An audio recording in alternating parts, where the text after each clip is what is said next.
এই বিশ্ব ভালোবাসা দিবসের সাথে মুসলমানদের কোনো সম্পর্ক নাই। আমার প্রিয় ভাইরা, অশ্লীলতা নানা ভাবে, নানা নামে, নানা মোড়কে ছেলে মেয়ে একে অপরকে জড়ায় ধরতেছে, একে অপরকে চুমু খাচ্ছে প্রকাশ্যে, দিবালোকে, গণমানুষের সামনে। ওয়ানহানিল ফাহশা, আল্লাহ তাআলা অশ্লীলতাকে নিষেধ করেছেন। যত ধরনের, যত টাইপের, যত ক্যাটাগরির অশ্লীলতা হতে পারে সব অশ্লীলতাকে হারাম করেছেন কে? ফাহশা মানে কি? কথায়, কাজে, আচরণে, কমেন্ট, ফেসবুকের কমেন্টসে যত ধরনের নোংরামো আছে, যত ধরনের অশ্লীলতা আছে, এটাকে আরবিতে বলে ফাহশা। রাব্বুল আলামিন বলেন, কুল ইন্নামা হারামা রাব্বিয়াল ফাওয়াহিশা মা যাহারা মিনহা ওয়া মা বাতান। ও নবী, আপনি বলে দেন, আমার রব প্রকাশ্য, অপ্রকাশ্য, স্পষ্ট কিংবা অস্পষ্ট, দৃশ্যমান কিংবা অদৃশ্যমান সব অশ্লীলতাকে হারাম করেছেন। সব ধরনের অশ্লীলতা হারাম। এবার বলেন, আমাদের সমাজে অশ্লীলতা আছে না নাই?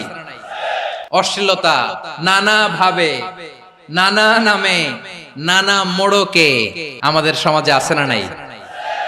সংস্কৃতির নামে, ফ্যাশনের নামে, বিনোদনের নামে, উপন্যাসের নামে, কনসার্টের নামে অশ্লীলতা আছে না নাই? আপনি দেখেছেন কনসার্ট গুলোর অবস্থা? আমাদের তরুণ তরুণীরা, আমাদের যুবক যুবতীরা, আমাদের জেনজিরা, কি অবস্থা ওইখানে? ছেলে মেয়ে একে অপরকে জড়ায় ধরতেছে, একে অপরকে চুমু খাচ্ছে প্রকাশ্যে, দিবালোকে, গণমানুষের সামনে। রূপালী জগতের নামে অশ্লীলতা আছে না নাই? এই টার্মটা আপনারা জানেন না? রূপালী জগৎ আসলে কি রূপালী জগৎ না অন্ধকার জগৎ? আমার বোনেরা, আপনাদেরকে যে কি বলে তারা বুঝায়, রূপালী জগৎ শুনেই আপনি ভরকে যাবেন না। রূপালী জগতে যে নারী যত বেশি উলঙ্গ, সে নাকি তত বেশি সাহসী। বলে এটা একটা সাহসী নারী, খুব সাহসী পদক্ষেপ তার। যত বেশি শরীর থেকে কাপড় নামাতে পারবে, যত বেশি বস্ত্রহীন হয়ে নিজেকে প্রেজেন্ট করতে পারবে, সে নাকি তত বেশি সাহসী। আমার চট্টলার ভাইয়েরা, শয়তানের প্রথমে এজেন্ডা ছিল বনি আদমকে বস্ত্রহীন করা। সে আদম এবং হাওয়া আলাইহিস সালামকে নিষিদ্ধ গাছের ফল খাইয়ে তাদেরকে বস্ত্রহীন করেছে। এই জামিনেও সে আমাদেরকে বস্ত্রহীন করতে চাইবে।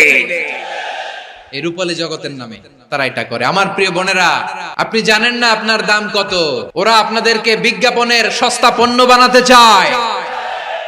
ওরা আপনাদেরকে ওদের ভোগের লিপসার টুলস বানাতে চায়।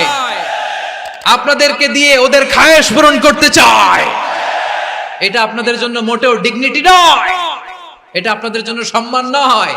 আপনার সম্মান শালীনতায়, আপনার সম্মান হেজাবে, আপনার সম্মান ভদ্রতায়, আপনার সম্মান আপনার ডিসেন্ট পোশাকে। পোশাক বলে দেয় এই নারীটা ভদ্র না অভদ্র। পোশাক বলে দেয় এই মেয়েটা কোন ঘরের মেয়ে। আপনি জানেন না? আপনারা সস্তা পণ্য বানায়, ভোগের পণ্য, বিলবোর্ডে আপনাকে উলঙ্গ করে উপস্থাপন করে। এই অশ্লীলতার সাথে ইসলামের কোনো সম্পর্ক। এজন্য আল্লাহ বলেন, আমি অশ্লীলতাকে হারাম করেছি। অশ্লীলতাকে হারাম করার প্রথম কারণ হলো এর মাধ্যমে মানবতাকে অপমানিত করা হয়। কারণ মানুষের সম্মান মানুষের পোশাকে। মানুষ যখন পোশাকহীন হয়ে যায়, বস্ত্রহীন হয়ে যায়, তার সম্মান কমে যায়। ঠিক কিনা?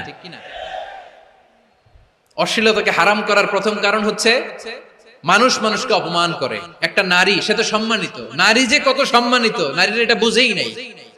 বিশ্বনবী বলেন, আদ-দুনিয়া কুল্লুহা মাতা ওয়া খায়রু মাতা'আদ দুনিয়া আল মারআতুস সালিহা। আমার বোনেরা, 5টা প্যান্ডেলে আপনারা এলইডিতে আমার আলোচনা শুনছেন, আমি জানি। আপনাদের এই গর্ভ যে কত দামি আপনি জানেন না।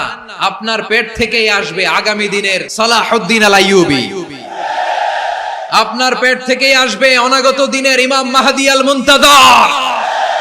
আপনার পেট থেকেই আসবে অনাগত দিনের ফয়সাল, ওয়াসিম, মুগ্ধ, আবু সাইদের মতো বীর যোদ্ধা। আমার প্রিয় বোনেরা, আমার প্রিয় বোনেরা, বিশ্বনবীর কথার ওজন খেয়াল করেন। আদ-দুনিয়া কুল্লুহা মাতা ওয়া খায়রু মাতা'আদ দুনিয়া আল মারআতুস সালিহা। দুনিয়ার সবকিছুই অ্যাসেট, এর মধ্যে সবচেয়ে দামি অ্যাসেট নেককার নারী। আপনার গর্ভ যে কত দামি আপনি জানেন না। নিজের সময়টাকে কাজে লাগান, কোরআন পড়েন, সুন্নাহ পড়েন। আপনার অনেক দায়িত্ব ঘরে। You are the MD of your family. একটা family it's a very big institution. পরিবার একটা অনেক বড় প্রতিষ্ঠান। and you are the MD of your institution, আপনি এই পরিবারের MD, managing director of your family. এখানে আপনার কত দায়িত্ব। আপনি ছেলেমেয়েদেরকে তারবিয়া করবেন, আপনি আপনার স্বামীর জন্য ঘরটারে জান্নাতের নীর বানাবেন, আপনার জন্য জান্নাতের ডুপ্লেক্স বাড়ি ওইখানে তৈরি করে রাখবে কে? আপনি যে কত দামি আপনি জানেন না। নারীদেরকে আল্লাহ বানিয়েছেন উচ্চতর করে, নিম্নতর নয়।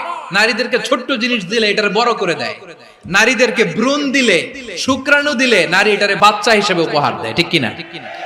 বিয়ের মাধ্যমে স্বামী যখন তার শুক্রাণু তার স্ত্রীকে উপহার দেয়, স্ত্রী রিটার্নে কি উপহার দেয়? ফুল ফর্ম বেবি, মানব সন্তান। আপনি যদি নারীকে বাজার এনে দেন, নারী এটাকে সুস্বাদু খাবারে রূপান্তর করে দেয়। আপনি তাকে একটা মুচকি হাসি দিয়ে দেন, সে তার কলিজা দিয়ে দেয়। কিন্তু যদি আপনি তার মনে কষ্ট দেন, সে আপনার জীবনকে জাহান্নাম বানায়া দেয়। নারীর মন বুঝতে পারলে নেয়ামত, বুঝতে না পারলে কিয়ামত। আপনাদেরকে যেন ভোগের সস্তা পণ্য বানাতে না পারে, আপনাদেরকে সচেতন থাকতে হবে। তাহলে কেন আল্লাহ তাআলা এই ফাহশা অশ্লীলতাকে হারাম করলেন? 1 নাম্বার, এতে হিউম্যান ডিগনিটি কমে। 2 নাম্বার, এতে মানুষের অধিকার নষ্ট হয়। আপনি বিয়ে করেছেন, এরে পরকিয়া করেন, ওর সাথে এরকম আছে না নাই? স্ত্রীর অধিকার নষ্ট করেছেন। আপনি বিবাহ সম্পর্কে আবদ্ধ হয়েছেন তার সাথে, আপনি পরকিয়া করেন ওই ছেলের সাথে, আপনি আপনার হাজবেন্ডের সাথে বিট্রে করেছেন। এজন্য আল্লাহ অশ্লীলতাকে হারাম করেছেন। অশ্লীলতাকে হারাম করার আরেকটা কারণ হচ্ছে আল্লাহ তাআলা এই হিউম্যান জেনারেশনকে এটাকে প্রিজার্ভ করতে চায়। হিফজুন নাসল, এটা মাকাসিদুশ শরিয়ার অনেক গুরুত্বপূর্ণ একটা মাকাসিদ, অনেক গুরুত্বপূর্ণ। আপনার নাসল, আপনার জেনারেশনকে সংরক্ষণ করা। এই যে আসতেছে ফেব্রুয়ারি, কত ফেব্রুয়ারি জানো? এটা কি বিশ্ব ভালোবাসা দিবস? হ্যাঁ, কি দিবস? এই বিশ্ব ভালোবাসা দিবসের সাথে মুসলমানদের কোনো সম্পর্ক নাই। আমার প্রিয় ভাইরা, এই যে আপনি অবৈধ সম্পর্কে জড়ালেন, কেন আল্লাহ অশ্লীলতাকে হারাম করেছে দেখেন। বলতেছিলাম যে এটা আপনার নাসল, আপনার জেনারেশন, আপনার লিনিয়েজ, আপনার বংশকে প্রিজার্ভ করা। কে কার বাবা, কে কার মা, বাবা মা জানা, প্রজন্মকে প্রিজার্ভ করা, এটা ইসলাম ওয়াজিব করে দিয়েছে। এই যে অবৈধ সম্পর্কের কারণে, বিশ্ব বেহায়া দিবসের কারণে, এগুলোর আউটকাম, আউটপুট হিসেবে মাঝে মাঝে ঢাকা মেডিকেলের ডাস্টবিনে নবজাতকের বাচ্চার কান্নার আওয়াজ শুনতে পাওয়া যায়। চট্টগ্রাম মেডিকেলের ডাস্টবিনে নবজাতকের কান্না শুনতে পাওয়া যায়। বীর চট্টলার মুসলমানেরা বুঝতে পারলে আওয়াজ করে বলেন, এই যে চট্টগ্রাম মেডিকেলে যে নবজাতকটা পাওয়া গেল, ওর বাবাকে আমাকে বলেন, ওর মাকে, ও কোন ফ্যামিলির সন্তান কেউ জানে? আপনি হিউম্যান ডিগনিটিকে অপমান করেছেন না? আপনি তার ভবিষ্যৎকে অন্ধকার করেছেন না? আপনি তার লিনিয়েজকে প্রশ্নবিদ্ধ করে দিয়েছেন না? এই জন্য আল্লাহ তাআলা অশ্লীলতাকে আমাদের জন্য হারাম করে দিয়েছেন। পড়েন সুবহানাল্লাহ। এই জন্য রাব্বুল আলামিন বলেন, কুল ইন্নামা হারামা রাব্বিয়াল ফাওয়াহিশা মা যাহারা মিনহা ওয়া মা বাতান।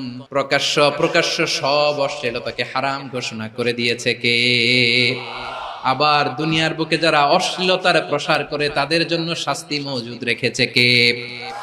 রাব্বুল আলামিন বলেন, ইন্নাল্লাযীনা ইউহিব্বুনা আন তাশিআল ফাহিশাতু ফিল্লাযীনা আমানু লাহুম আযাবুন আলীমুন ফিদ দুনিয়া ওয়াল আখিরাতি ওয়াল্লাহু ইয়ালামু ওয়া আনতুম লা তা'লামুন।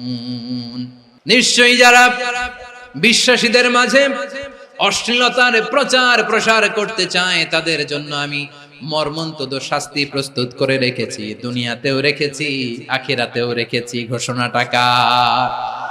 যারাই নাটকের নামে, সিনেমার নামে, রূপালী জগতের নামে, মুভির নামে, ওটিটি প্ল্যাটফর্মের নামে আমার সমাজে অশ্লীলতা ছড়াতে চায় তাদের জন্য কঠিন মর্মন্তুদ শাস্তি মজুদ রেখে দিয়েছে কে? ও আমার বোনেরা, এখনো আপনি জাগবেন না? এখনো আপনার চিন্তার দুয়ারে এখনো নাড়া পড়ে নাই?